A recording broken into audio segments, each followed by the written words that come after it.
Welcome to GoldPill. This is a YouTube channel where we talk about everything self-development. We improve every aspect of who we are so we can improve our life. So we talk about religion, spirituality, unconditional love, mental health, strength and brain power, nutrition, fitness, relationships, sex, etc. So today we're going to talk about the number one most important thing a man must do before he seeks a relationship with a woman. The main thing is relationships. That's the subject for today.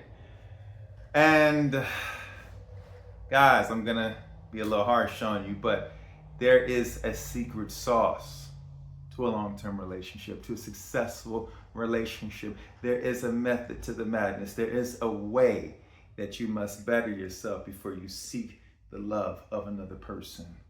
You must practice semen retention. Yes, semen retention. And I don't mean semen retention in terms of just, doing an exercise to circulate the sexual energy back to your brain. That is excellent as well. We'll dive into that a little bit later on today in the video. I mean semen retention in terms of abstinence. A man must first find himself before he can find a woman. A man must first love himself before he can love a woman. And discipline, sexual discipline, is the very best way you can love a woman. Let me break it down to you. There's many things that happen when a man sexually disciplines himself. Number one, you don't waste women's time. You're not blinded by lust. You can think more clearly. You can focus on your purpose a lot more. You see, when a man is sexually disciplined, he can now focus on who he is and what he is supposed to be doing with his life. Why has God put him here? And once he gets on his purpose, he can begin doing that purpose. And in the process of getting on the path of doing his purpose, God can send him a beautiful woman to adorn his arms. You don't just get a good woman or a beautiful woman. You have to be worthy of her. And you cannot buy love. You cannot buy her attention. She isn't for sale. You have to be good with God, and you got to be on your purpose, and you got to be true to yourself, and you got to love yourself. And when you cultivate that goodness within yourself as a man, you can begin to share that with a woman, and God can align that woman with you. But when you're blinded by lust, you chase your sexual desires, you spoil a woman, it doesn't work out, you break her heart, you're another body that she has to be ashamed of.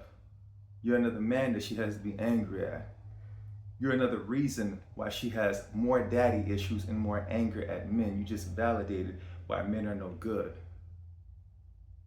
But on the flip side, when you love a woman, you cherish her, you enrich her with wisdom, she can in turn begin healing from her daddy issues. She can have a reason to love men. She can look forward. See, the more that you stay out of a bad woman's way and avoid her, the faster she can go on to heal and one day become a good woman to meet a good man. But the more that you try to chase these women down and spoil them with your perverted sexual nature, the more that they feel like, well, these guys ain't shit anyway. I mean, I got them all up in my DM. They're no good. All they want to do is have sex with me. As a man, you got to get on your purpose. You got to be sexual disciplined before you even get on your purpose, though. And now that you're on your purpose, you can have the most important thing to offer a woman, which is substance, wisdom, love, the intangible things, and all the material things follow, because self-mastery always is supplemented with money.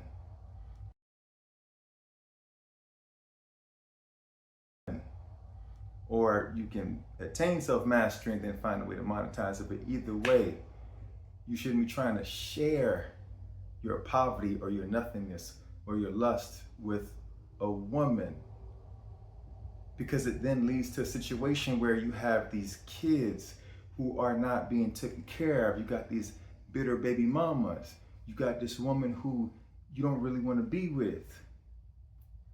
And now children who grew up in households without their father being consistently present, or even without a father at all, are more prone to crime, prostitution, dropping out of high school, domestic violence, filling prisons, etc. See, the most important thing in your life that you'll do is find a good woman and marry her. A good woman can set you forward by many years. She can help you attain your purpose. She's like a diamond. She shines bright. She can adorn you. She makes you look good. She's rich not because of what she has, but because of who she is. And she makes you look good. Every time people meet her, they say, damn, how'd you get her? Not because of how she looks, but because of who she is. But a bad woman can tear down empires. That's old wisdom. You could check with the Bible. Samson failed. He had super strength, but he failed because he was blinded by lust, even though he was warned many times.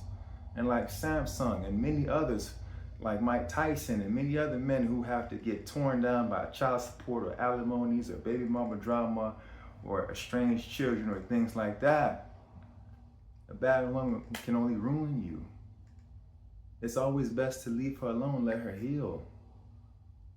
Because at the end of the day, women are not chasing men, unless you're Chris Brown.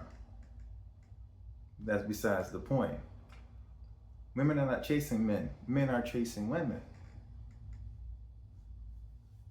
And isn't it really worth ruining her life for 5, 10, 15 minutes of pleasure? 20 minutes, 30 minutes for some people?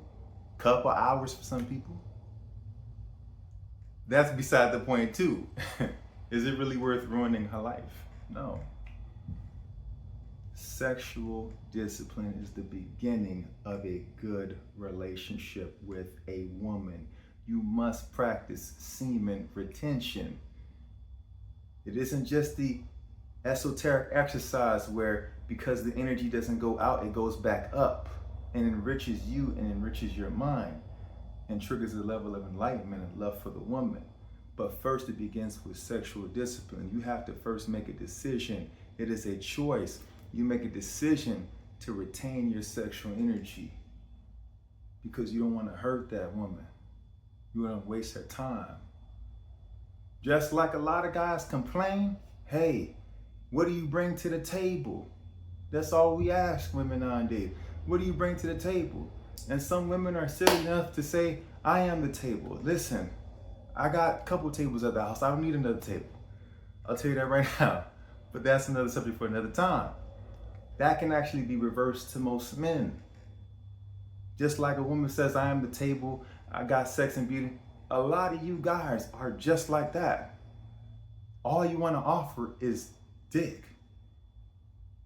And you're filling up women's inboxes with these penis pictures as if they want your penis. She doesn't even know you to know whether or not she wants sex from you. And sex for a woman is far more emotional than physical. She has to like you. Unless she's cold. That's a different story for another time. So one of the most important decisions you'll ever make in your life is the woman you choose to spend the rest of your life with. And you get closer to that decision and to that woman with sexual discipline.